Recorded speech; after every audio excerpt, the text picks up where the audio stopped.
It's important to know that your family, each one of you in this room, your family needs to come before the clients and your colleagues first. Now that might be bucking the status quo, and I might get in trouble for saying that, but your family is your bedrock. Whoever you love, whoever you care about, your mother, your sister, the people that depend on you, that's your bedrock, that's your foundation that helps drive you to be successful with other families.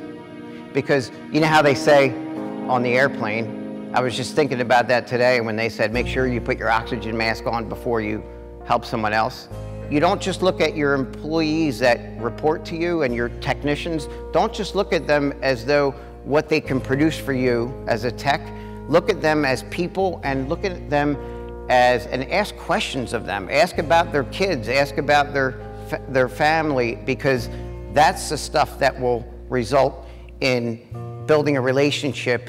You know, don't get too personal with them if they don't want to speak about it, but realize how important the family is as a first. Secondly, rooting all your decisions in behavioral science. And I can tell you this, the goal setting, self-monitoring, feedback, and pay for performance, it can drive everything that you do. We'll get into the details.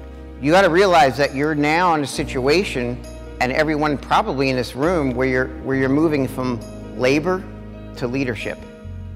So the impact that you have on the learners is directly proportionate to how great of a leader you can be. It's not about the number of hours that you can pound the pavement. It's about your efficacy as a leader. So it's important to relate everything back to behavioral science. Now, the third big principle and value, at least for our company, that I've seen Centria care about too, is helping people find their niche and their purpose. Because I don't know about you guys, but you moving from labor to leadership, there's going to be really difficult times that you're going to face day to day. And one of the ways that you can accomplish these big tasks that you're faced with every single day are by reminding yourself of why. So I don't have that in the behavior analytic literature. Today I'm going to let you know what's based on behavior analytic literature and what's based on 28 years of my experience and studying other successful organizations. I'll separate that out and I'll let you know.